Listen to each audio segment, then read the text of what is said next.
U.S. Congressional Republicans and Democrats have reached a $1 trillion deal for preventing the government from shutting down for the next 4 months. The House and Senate must still approve the deal.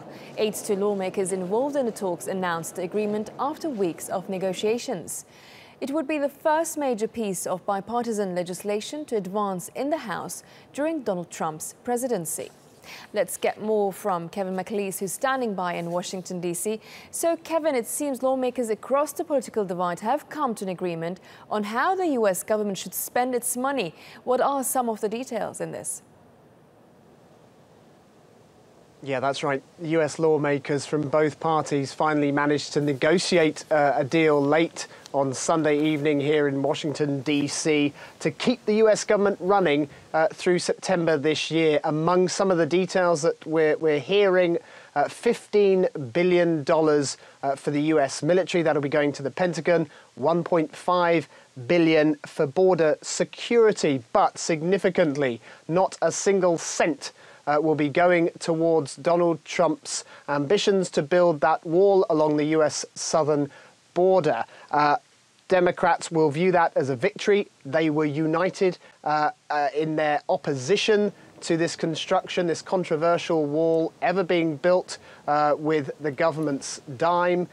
So instead, they're celebrating what is in the budget. They say it benefits infrastructure, education, and medical research, among other things. Health subsidies from Obamacare will be safe. Donald Trump had wanted them to be removed from the budget. They won't be.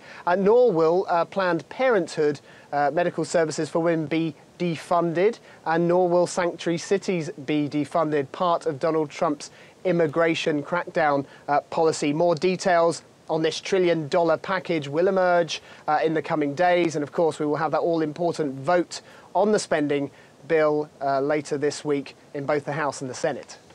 And who are the winners and losers here? How does this reflect on President Trump? Well, it wouldn't have looked good when Donald Trump reached that 100-day landmark in his administration for the US government to shut down. So that's been avoided. And in terms of what the actual real impact is, because shutdowns have occurred in the past, you know, these things target what are called non-essential federal staff. Hundreds of thousands of non-essential federal staff. You'll see museums close. You'll see landmarks shut down. Perhaps you'll see delays at airports. Maybe members of the military won't be getting their paycheck on time. Those are the sorts of things that have now been averted. So Donald Trump and the Republicans perhaps can take some credit, or may take some credit for that.